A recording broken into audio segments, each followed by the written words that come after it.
Hello and welcome. I am your host of What Are You Reading? What Are You Writing? Author Karen E. Osborne. I have five novels out. The latest is Justice for Emerson. I am so glad that you're here.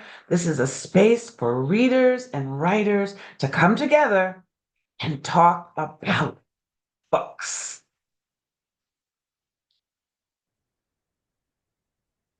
I am so excited to reintroduce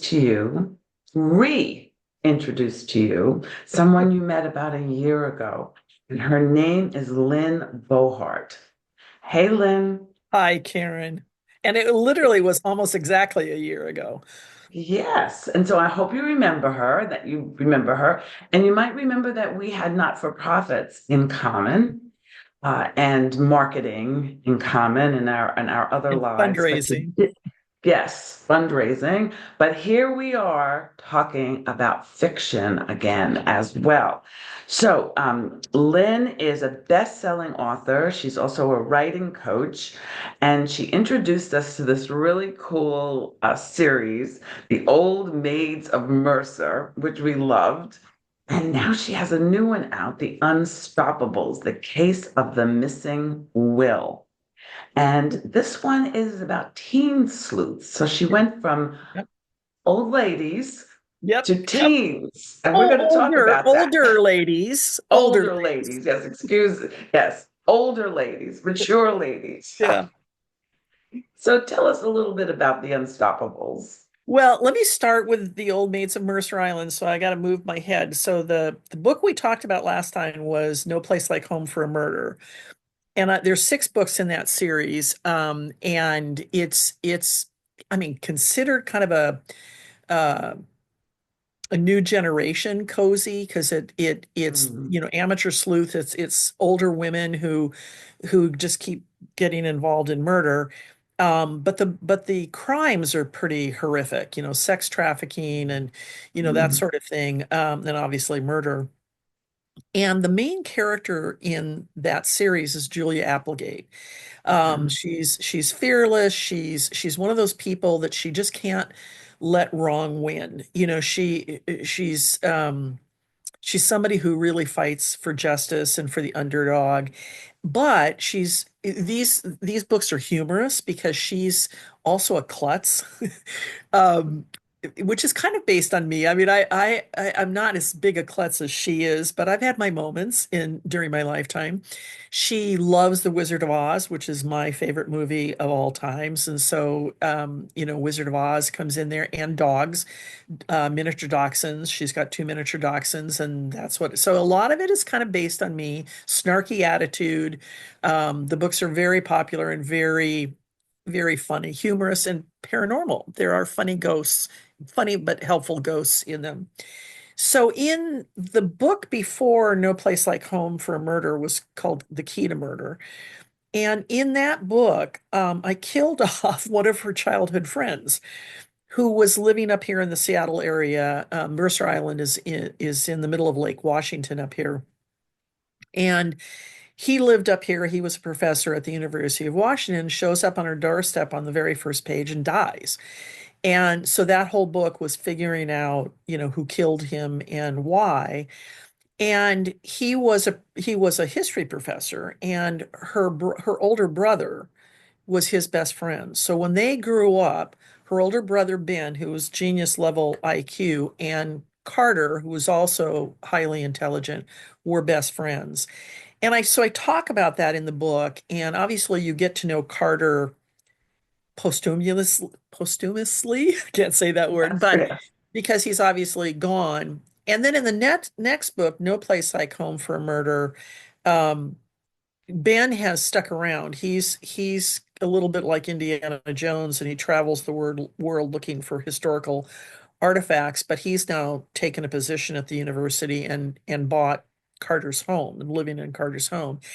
And so this is a new murder mystery having to do with homeless people in the Seattle area. And he shows up to meet with Julie about this with a box with a manuscript in it that he found in Carter's house.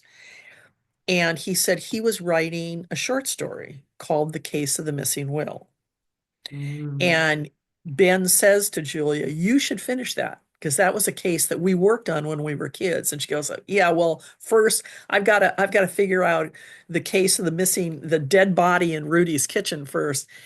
So when I just threw that in, Mm. in my last book, and then I had several people, especially in my writers group, who were intrigued with that idea.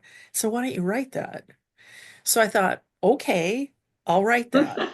Why not? So yeah, why not? And at first I thought maybe it would be a novella. Um, but it's a novel, and it's Julia when she was 13, living in Wisconsin, Chicago area, north of Chicago, with her family. And in the Old Maids of Mercer Island books, again, there's friendly ghosts. Her mother is dead and calls her on her cell phone. Her mother is hysterical. So anybody who reads the Old Maids books knows Cecile, her mother, who's very snarky, very opinionated. And so we get to know her when she's alive, which And is she's interesting. alive and We get to know, raising Julia. yeah, we get to know Yeah. Carter when he's alive. He's 16 in the book, and Ben is has just turned 16. And a neighbor who Julia, I was like this when I was a kid. There was an older woman who lived across the street that I used to go visit when I was young. And Julia has befriended this older man who lives in this big old house. So here's the cover of the book, right? So he lives in this big, Oh, that's gorgeous. Oh, and that's yeah, his house. that's his house. And Yeah. and he's got some money, and he's found Dad at the bottom of his staircase, and the police rule it an accident, and Julia doesn't believe it. She didn't buy it. And she's a big reader of Nancy Drew and the Hardy Boys and Sherlock Holmes. And she starts finding clues, and then between her and Ben, the genius brother, gets involved, and then Carter gets involved, and then they recruit this sort of misfit group of kids, friends, because Mr. Pendleton, was the shop teacher at both the junior high and high school, and so the Mm. kids knew him and loved him, and they want to find the killer. They want to solve this mystery. They know he was murdered, and I like in this book because I love to have fun writing crazy, goofy stuff. So it's a little bit like the kids from Stranger Things meet Home Mm. Alone. Remember the movie Home Alone? Because Yes. the That's an house, interesting yes. juxtaposition. Well, the house was a Civil War era house with secret tunnels and doors and stuff in it. So they utilized that house to trap the killer and also stay safe themselves. So that's like this whole big scene at the end of the book. Should you Um, be telling us that? oh yeah, yeah, it's okay. No, I want people to know that it's kooky, it's crazy. There's a lot of animals in it. There's a misfit duck in it that plays a pretty strong role at the end, um, with its beak. So let me ask you, Lynn, let me ask you a question here. So this is such an interesting premise. And so, the other thing this tells me, reminds me, and reminds our viewers how alive and real our characters are. Mhm, mhm. That these are real life people with real life experiences in our head. And so tell me, how was that process of going back, of making Julia true to the person Yeah, that yeah. she ends up being, but different enough because she's a She's kid, young. so she can't be Yeah. just like that. So what was that process like? Well, and throw in the fact that, at 13, she's not an adult. She doesn't have her own resources. She doesn't have money. She can't make a lot of decisions on her own. I mean, technically she shouldn't be. Um, and it's a different time period. I grew up it's set in 1965. No cell phone, no internet, no DNA, and no social media. So part of what I also had to think about was, okay, how do these kids solve the mystery, and how do they trap this guy, and how do they do this without getting killed themselves, which they almost, it gets really risky at one point. um, and have Julia remain true to herself. So I belong to a writers group, and they would call me out on that because they're obviously very familiar with the old maid's Yeah. books and say they were able Hmm. to say, hey, here's where you may want to tweak it or something. I wanted her to have less confidence than Julia does as an adult, but Right? still, 13-year-old. yeah, but still, and her brother, I had two older brothers, so I know how this goes, right? And I have one near genius older brother. They teased me, they beat me up, So that's some of what she deals with when, Ben says, "Hey, let's all go over to Carter's house. We need to figure this out." And she says, "Why are you inviting me? Mom is just going to think, because these are both historical, they love history." And she says, Mom's just going to think that you've created some kind of medieval torture mechanism and you want to try it on me because you've actually done that before, that kind of thing. So part of that was the relationship with the brother, as a Mhm. sibling.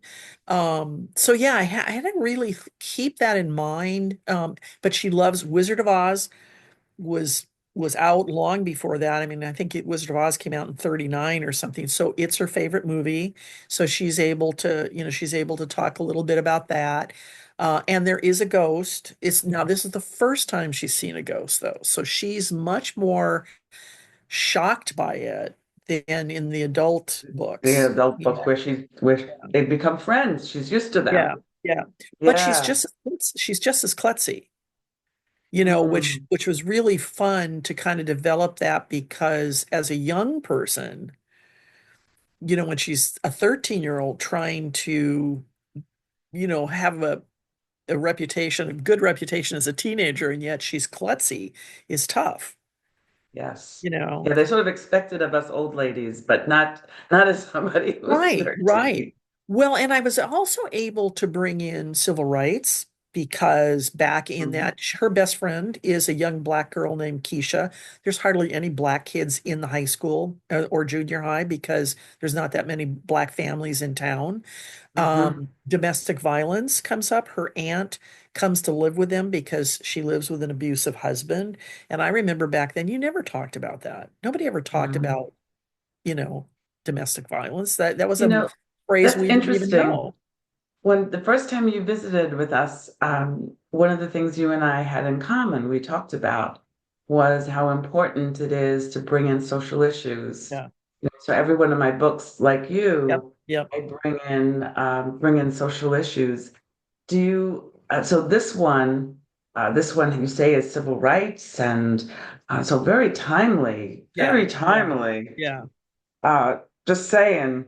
So now, is this, you said this is the first of a new A new series. series. Yeah. I'm already So halfway through the second book. that's what I was going to ask you. So you're busy Mhm. working on number two. Is Mhm. now is it really, does it follow like right after it, or It is she will. older, or? No, it will. In fact, it follows only a few weeks after it, and it's called The Case of the Deadly Secret. I was a big Nancy Drew fan, Mhm. and back then, most of the titles, even though they weren't actually written by Carolyn Keene, most of the books, but anyway, were Case of the, Broken Clock, Case of the whatever. Mhm. So Mhm. I'm kind of following in that tradition. So I have at least three books in the series. So it's considered, I had to really work on this because, this is a new genre for me, a new audience. So she's old enough at 13 and Ben at 16 that I'm fitting it into a young adult target audience, Mhm. which, typically runs, I think, between, 12 and 17 or 18, something like that. But Yeah. the adults that have read it already love it too, That's and what I was and going to especially say. Your if they're fan fans of the base, other book, right? yes, is so strong Yeah. that they're going to read. When you think about how many adults read Harry Potter, for Yeah. example, Oh yeah. I mean, it was as bought by Harry Potter fans as Twilight, it. the Yes, whole Twilight series. Yeah. Yeah. exactly. So I suspect that you're not switching fans, you're adding to your fan I base. hope so. I I hope think so. so. I try to make it relatable enough to kids. One of the things that I studied up on before I wrote it was that, you know, for as a genre, they want the kids to grow. That's part of what middle grade school books and young adult books are. They want the character arc to that kid to grow in some way. And so she does. And part of it is not only the murder mystery itself, but her relationship with her brother, and Mm. that whole thing. And so, I'll do that. I'll continue that through the three-book series. Help her develop into the young Yeah, woman that she's going to yeah, be, yeah. that she's gonna become. That is awesome, awesome. I remember you mentioning when the last time we were together that you had a freelance business, and I wouldn't want us to wrap up without letting it. We have a lot of writers that follow this show, not just readers, but Right, people like right. us. Authors. So, is there anything you want to say about your business that would be helpful to the audience? Yeah, I spent 35 plus years in the nonprofit world as an executive director and professional fundraiser. And so when I retired, I was already writing my murder mysteries, but I created my freelance writing company called Little Dog Communications. I think there's a poster Yes. behind me. And I Yeah. write for nonprofits, pretty much all over the world. And one of the things that I really noticed, and you, my guess is this is true for you too. Most people who work at nonprofits and fundraise learn on the job. You Yes. can you can get degrees in philanthropy now, but you couldn't when I was young. And so not only fundraising techniques, but writing techniques you learned on the job. And back then, nobody was teaching persuasive writing techniques, which advertisers and marketers use all the time. Mm-hmm. I realized when I created my freelance writing company that that's something that nonprofits could really benefit from. That they're leaving money on the table basically because not only do they not know how to grab and hold a reader's attention, um, I don't know if you know this or not, but the research shows that we now have and humans have an 8-second attention span, down from 15 seconds in 2000, the year 2000. So, people aren't skimming things. They're not reading most of what you send them. So you've got to find ways to grab their attention, draw them in, and hold them. And that's a lot so I just just published a book called Raising More Money Through Better Messaging. And it's for nonprofit professionals. And it's just jam-packed full of ways to up their game when it comes to how they write and how they message to their donors. Well, I know that is so needed. And as I say, we have a lot of not-for-profit folks that also follow this episode, this program. So I know that we've perked their interest. So how can they find you, your Yeah, your your series and your everything's on not-for-profit Amazon. work? Yep, just look up Lynn Bohart, Lynnbohart at on Amazon, and so my Old Maid series is there, my detective series is there, and then I have three nonfiction books. I have a small unconventional marketing techniques for self-published authors, a book on that, and then this new book, Raising More Money Through Better Messaging, is there as well. That is awesome. And I don't know if you guys caught that, but this very successful best-selling author is self-published. So all you guys out there that are self-published or thinking about it, there is, everyone has their own path, and you can find success on whatever path you're on.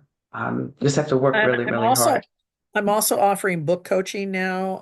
I've started a book coaching segment to my freelance writing. So if they go to my author page, www.lynnbohart-author.com, they'll see book coaching and manuscript review on there. I love because I've taught for so long. I taught writing and I loved working with students and helping them take their ideas and turn them into, an actual storyline. So That is I'm awesome. retired, Karen, and my daughter keeps saying, "Mom, I thought you were going to retire." I'm retired too. Book five I coming know. out, Yeah. plus all the other things I do. So we are what retirement looks like Yes. in Yes. Yeah. 2025. No I kidding. hope you have enjoyed meeting Lynn again or re-meeting Lynn again. And I hope that you'll be in touch with her, that you'll follow her, that you will get her books, that you will write reviews because reviews are Yeah. so, so important to us. And I hope that you'll let her know you met her on what are you reading? What are you writing? Until next week, everybody. Happy writing, happy Bye. reading. Thank Bye. you.